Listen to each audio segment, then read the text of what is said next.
Three, two, one. Hey, folks, what's going on? Welcome to this episode of Boss Talk. I am your host, Joe the Boss, and we here to, get the launch of this show off and have some fun.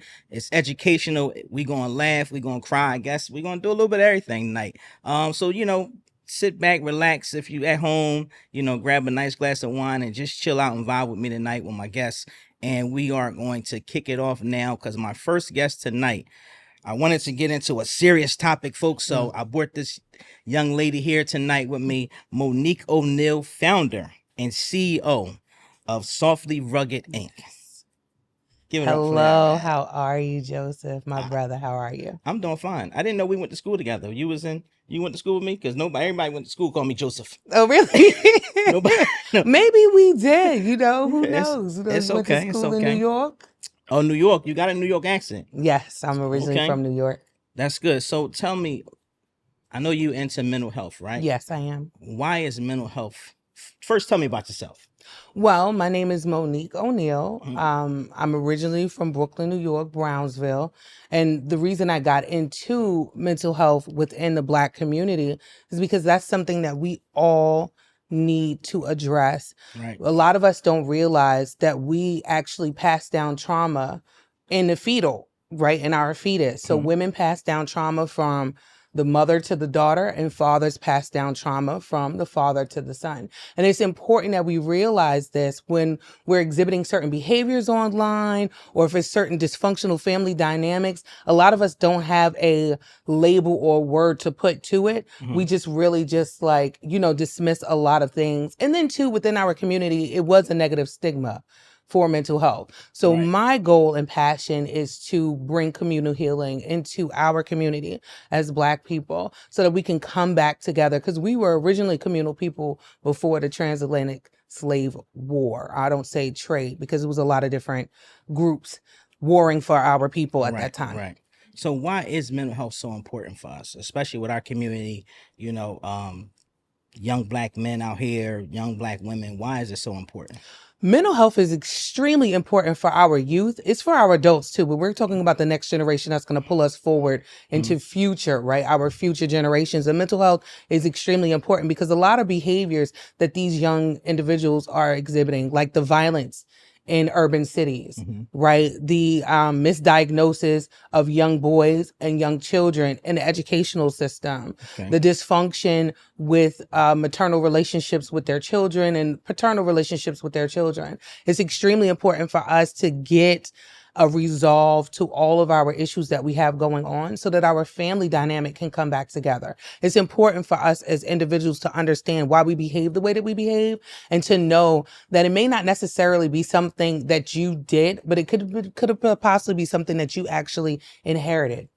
It's like I have so many questions about mental health, and I don't want to question you out tonight. Oh, but- that's fine. but I'm it's- here for it. What are the signs? Like, how can we tell it's time for us to start seeking help? You can definitely tell when it's time for you to start seeking help if you've noticed that your behaviors have changed drastically, right? The first common thing that most people really understand if they're isolating themselves when they were very social, right? If you're starting to isolate yourself, if you're not being as interactive as you once were, if you are sad a lot, crying, if you're feeling anxious and having that anxiety. Some people may even just freeze in certain situations where they hear loud noises or sounds. That's an indicator that something else is going on and that you need assistance. If you're not able to sleep at night, insomnia is a big proponent of something going on mentally. Overeating is another thing, right? And undereating is another thing. If you are self-medicating with libations, right? With wine or spirits, or if you're indulging in cannabis too much outside of just social settings or however your typical norm is. And that's not even to talk about opioids and all other things that people tend to do with self-medicating. If you're angry a lot, if you're just having like sudden outbursts and rage, if you feel as though you're in situations and you're seeking validation too much from external factors, it's an indicator that you may need to go and seek assistance as to why you're having these self-seeking behaviors. If you're always a people pleaser, like you can't tell somebody no, you're not setting effective boundaries, that's a problem. And that's a form of trauma as well.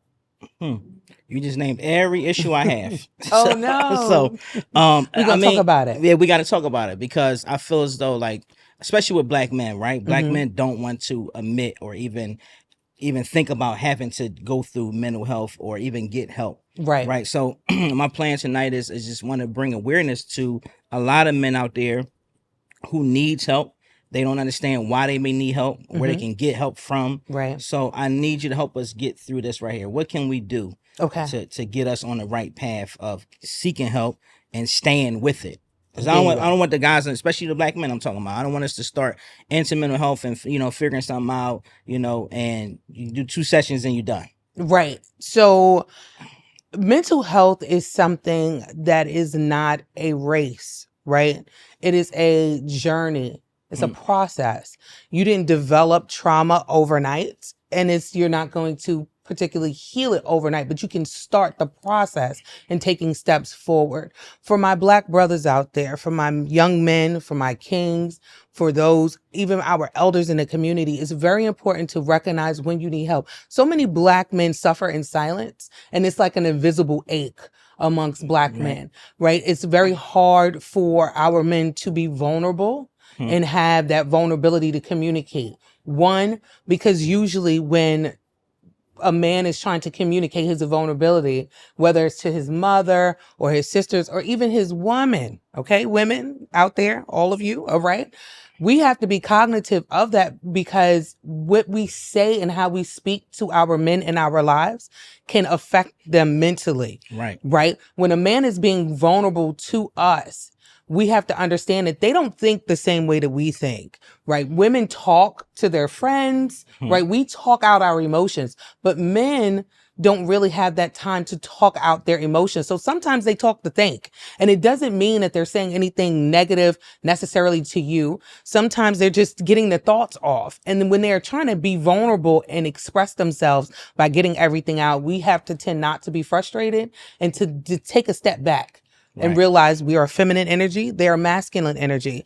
They compartmentalize things. We don't compartmentalize things. We're more, our emotions is on our sleeve, right? We wear it on our sleeves, and men are more reserved with theirs. So we have to be very cognitive of how we're relating to our men. We can't talk down to our men as if they're our children. And a lot of black women tend to do that. You should know better. No, that's not how you talk to your man. You say, babe, let's come and have a conversation.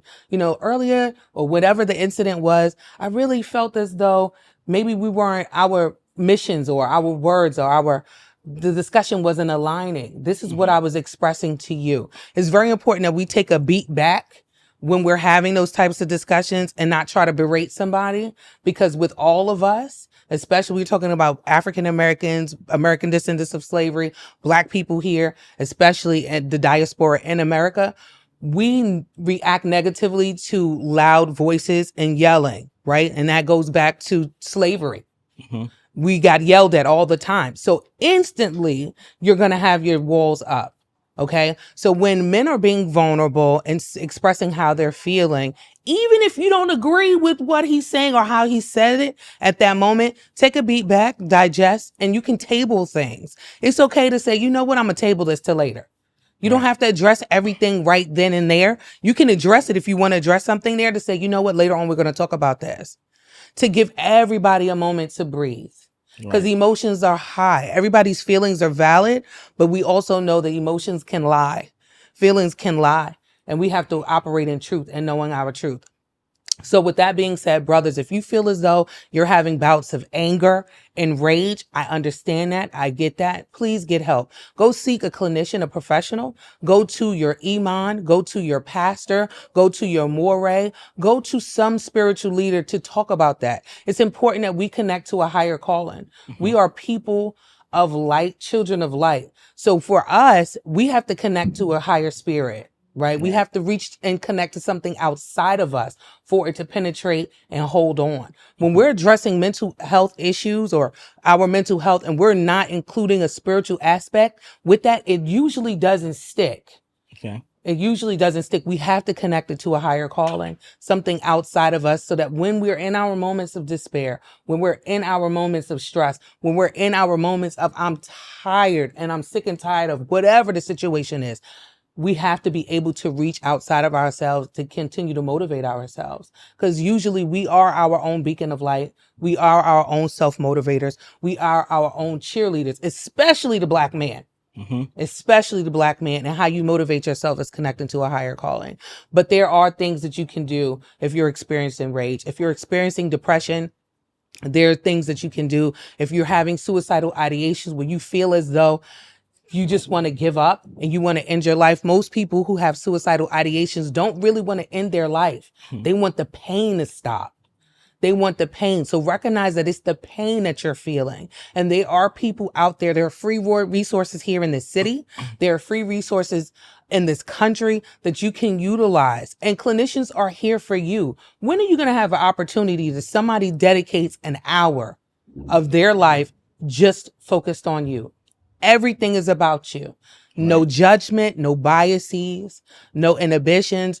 No, nothing. We are here just to listen to you, for you to voice, to get it out so that we can help assist you and validate your feelings. Because a lot of things that you are feeling is valid, is extremely valid. And it's important for you to get that out. We don't have our voice. Black men don't really have a voice. And it's important for you all to be able to express your voice. So I'm glad you brought that up, and I want to rewind a little bit because you mentioned the Black women, right? Right. And how they treat and talk to Black men. Right. Is that a sign where she may need to seek help as well? Talking down on Absolutely. her man and, you know, all that kind of stuff is, I guess, like you said, that's from the womb. So that's hereditary as well. Right, it is. So when women are doing the most, as I like to say, The most. the most, I like that. The most. and talking down to her man, these are behaviors. This is societal norms, right? We're in a society right now, and we're in 2024 at the moment. Right. So this is the season of feminine energy, and it's also the season of masculine energy. And I want to speak on that. I'm all for women's rights and all of those things. However, not at the detriment to belittle and demean another gender or another sex of a person. We can still be phenomenal as the Most High created us without having to berate our men. Right. Right. So with that being said, women, we have to be mindful. There is a term called alexithymia. And unfortunately, that term, alexithymia, is when young men are growing up, they fall, they hurt themselves, they may have gotten jumped at school or bullied. Instantly, a female in the family, may not be your mom, may not be your auntie, someone, some feminine energy in your family is going to say, boy, get up, hush, shut up, knock it off. Everybody fall. War scars. It's okay. Stop being a punk. What are you crying for? What are you doing that? That's inappropriate. But these are behaviors. That's learned behaviors. That's embedded in our family dynamics going back generations. So when you have grown up with that mindset, we really have to be cognitive of how we're talking to each other. Instead of talking at each other, we really need to get to a place where we're talking to each other. So if you are a female, right, and you are constantly popping off, you're constantly like, you ain't gonna tell me what to do. I'm independent and that's all the of New York these things. coming out. You heard it, right? Yeah, Brooklyn coming out. I'm independent and all of these things. That's totally fine, but that's inappropriate. What queen talks to her king in such a manner? Why is it that our women are comfortable doing this publicly in the public eye and no other nation of people do that? Why is I that? haven't. Why is that? Well, we got intergenerational trauma, and we could talk about that today or at a later date. But I really want women to understand, when we're popping off, when we're having those erratic behaviors, when we're, angry all the time, that has nothing to do with your man. It's all about how you're processing what's going on. Now, I'm not saying violate your boundaries for males or females. Okay. Set your boundaries, set them clear, and stand to that. Stand on your square with your boundaries. However, within that, there is a gray area and people are allowed to fail at times. And unfortunately, within our community, we were never really allotted the opportunity to fail at anything. It's always Black excellence at everything, but everybody else have opportunities to evolve and grow. So we need to evolve and grow too. And we can evolve and grow in healthy relationships. If you are a woman who suffers from depression, anxiety, get help. If you are a man who suffers from anxiety, depression, anger issues, whatever your mental health issue is, seek help. And it's okay, beloveds. It is okay. Right. It's all right. It's normal. Everybody on this planet, in this dimension, in the universe, suffers from something. Nobody goes unscathed. Mhm. No one is unscathed, and it's okay. Doesn't mean something's wrong with you. It just means it's time for you to focus on you. It's time for you to be self-full and not selfish, but self-full and invest in your own mental real estate. Well, that's the stage that I'm in right now in my life. I think I actually been in therapy for a year and some change Well, now. congratulations. Right? Yes, thank you to me. Right. Congratulations. And I felt that though it's time. There's so many things that I went through in my younger, period of coming up, and a lot of stuff was trauma. And I'm just shaking it off, and I'm thinking that it's really healing, but I'm not healing. And dealing with seeing, loved ones pass away, like real trauma, losing best friends and family members. It was just like I feel like I had enough is enough. Like I got to figure out what's going on, even down to trust issues. I think a lot of men have trust issues when it comes to trusting women, and I think women as well. I feel like it's a boundary there. We don't want to really like see what's going on with it. So it's like, oh, I don't have no trust issue, but we really do. Right. We really do. And I felt like it was a time for me to say, all right, let me figure out what's going on with me. And I actually feel better. I feel a lot better. Good. Like I'm in a better place. I just feel like it's time for, like I said, I'm healed now. I'm healing. There you go. And I want to pass it on to everybody else. What made you get into this field?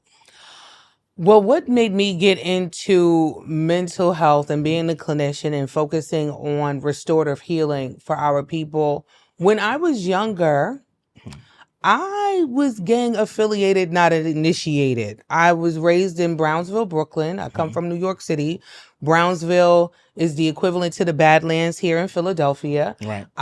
You can go to the bodega, but you all say poppy store here, and you can lose your life. Right. Brownsville wasn't even policed until 2015. Like the police didn't even come into the area. And it was really like one corner was one gang, another corner was another gang, and just navigating that. And then too, I had sexual trauma happen to me as a child, and I had anger issues.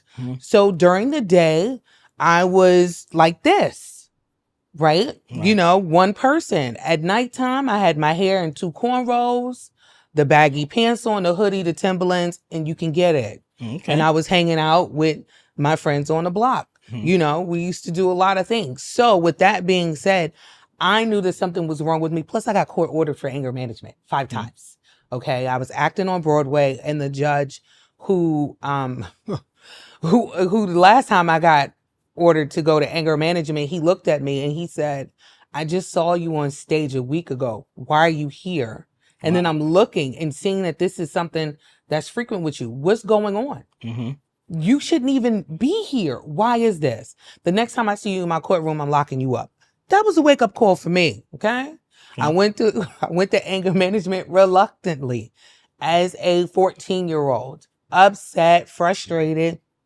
I was supposed to be working. So I'm like, oh, this is cutting into my money. I'm not really doing anything to anybody. I wasn't out there looking for trouble, but if it was brought to me, I was for it. And I was definitely about that life, if you brought it to me. Now, I wasn't self-seeking it, but I definitely wasn't shunning away from it. So going through anger management and being there with all different age groups, like I was the youngest person there, and really hearing what these other individuals were going through, really listening to the women who were being sex trafficked, listening to the men who were being violated and sexually abused by people in their buildings. I just had I had trauma, yes, but it wasn't to the extent of these people. And then I saw the hurt and the longing and them saying how it happened from childhood and how they kept it with them through all of these years and how it progressed and how it just deteriorated their lives. And I said, enough, not with my people. I have to do something. Okay. Yeah, that's good. I feel like it's time for us to like start healing each other. Absolutely. Right? Because like you said, a lot of other races don't do the things that we do. Right. And they look out Publicly. for each other Publicly. Right. They do it, but it's not in the public eye. And why is that? Why is that? Right. Because this system that we live in, and I'm not trying to go off the beaten path for mental health, but it's plausible and it's relevant. Dealing in a system of white supremacy, right? You have to have a down class of people. And when you have that one down class, everybody else steps on the shoulders of that, right? That down class person. So when you are in a structure where everything was taken away from you, your culture, your language, your people, even your family, right? They broke up households and families. And that didn't stop when quote unquote slavery ended. They continued that mess all the way through the 70s with the welfare program. Right. When they purposefully told Black women and women of color that they needed to get the men out of their houses in order to be financially taken care of. And that was during the era of war. We had war going on in the late 60s, early 70s, right? The Vietnam War and all of these things. So it was an intentional breakage of our families from the beginning, from the onset, right? Right. So when you're dealing with those issues and that intergenerational trauma, we have to recognize that we are hurting. Right. Trauma is passed through the sperm from father to son. Trauma is passed from the mother through her eggs, and the mitochondrial DNA is imprinted and scientifically proven. This is empirical data from the mother to the daughter, and it continues to go on. How we can stop the process is addressing our issues. Okay. Addressing it. So tell me about this Softly Rugged. Yes. So Softly Rugged is my company, and I specialize in restorative herbal healing. I address the mind, body, and soul all together, the spirit. I feel as though in order for you to really get healing, it has to be a collective effort. You can't just focus on the mind and not focus on the body. You can't focus on the body without focusing on the spirit. So I focus and specialize in holistic healing. I also offer courses. I just finished up the 3rd cohort of my Reclaim Your Mind program, which is a free program to anybody within the city of Philadelphia who suffered from any type of violence, gun violence, sexual trauma, opioid, like chemical dependencies. And it's a group therapy program. And I offer it to women and men, but my specialty is men. I really feel as though when Black men start getting it together, communally things will start to shift. Because the Black woman follows the Black man. What you trying to say, Monique? You trying to say the Black woman is better than the Black man? No, but the Black woman follows. No. Okay. I feel as though, and the reason I specialize with Black men is because when you get the head of the household together, everybody else falls subject. Very true. So it's very important for us not to take away from women because we have a lot of resources, right? Mental health is actually, I feel as though a lot of it was catered toward women. And feminine energy. Now it's time for us to shift that a little bit, continue to focus on my demographic of people, right? Women, but also focus on the man because we need the households. We need our family structure to get back together. Yes. We need that. Just a message to men out there, like, just try it. And if you go one time, try it and you'll see how better you'll feel afterwards. If you got the strength to go more than once, please do, because you'll feel definitely better. Absolutely. It's a healing process. It takes a while. So it's like you said, it's not a rush thing. It's definitely not a rush thing. It's a peeling back the layers of the onion for you to get to the root cause. And sometimes it may feel even a little uncomfortable because you're not used to being vulnerable. But please do know your clinician is there for you. We are trained to be there for you to help guide you in your journey of healing. Right. Do you suggest Black men see Black men or Black men see Black women? Or I definitely suggest for Black men to see someone of your race, whether it's a female or male. There aren't really that many Black male clinicians, to be honest. In the industry, I call them unicorns. Okay. Right. They're a unicorn. To find a black male clinician that's actually available to seek and to help his community is like finding a unicorn out here. However, it's important for whatever clinician you get that they are culturally competent. You shouldn't have to explain to your clinician that you felt awkward or you felt away because you went to a Whole Foods and somebody gave you the side eye because you got too close to them. But if it was someone of your own race and nationality, when you express that in your therapy session, they automatically got it because 9 times out of 10, it has happened to them or to somebody that they know. Right. So we're gonna get ready to wrap up. I want you to give your information out so people can follow you and make sure they join your company and whatever else you can help them Okay. out with. Well, I'm Softly Rugged, SOFTLYRUGGED on Instagram, Facebook, Twitter, or I think it's called X now. And then also softlyrugged.com is my website.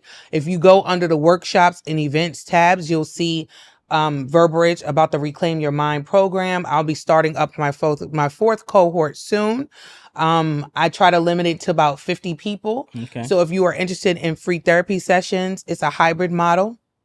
So it's some in person and virtual, just so that you can have that flexibility. And like I said, it's at no cost to you. And I implore you all to really invest in yourself. It's very important. And your mental health journey can start by you just saying, I have an issue and I need to address it. And there's other modalities and things that you can do, breathing techniques that we can talk about, essential oil blends, herbal formulations, teas that you can drink to help get the serotonin in your brain regulated. But I just want to thank you so much, Joseph, for having me problem. on tonight. No I problem. really do appreciate you. And thank you again for investing in yourself. It's very important. And it's very important for you all to invest in yourself. And please do that. Yes, very Reach important. out. And I'll give him some resources that he can have posted somewhere in the comments section or pinned somewhere so that you can all look for clinicians to help you. It's free resources out here. People utilize them. It's free. Yes. FREE, free. That's good. That's a good thing. Ain't nothing beats free. Thank you for coming. We really appreciate you, coming Thank by you and for giving us having this me. knowledge that we need, and hopefully that our community can go stronger Absolutely. and we can prosper and help each other out. Absolutely. This is Boss Talk, folks. I'm your host, Joe the Boss. Thank you for coming out. Thank you for watching, and we will see you next week. Thank you. Thank you. All right. Woo! It was over.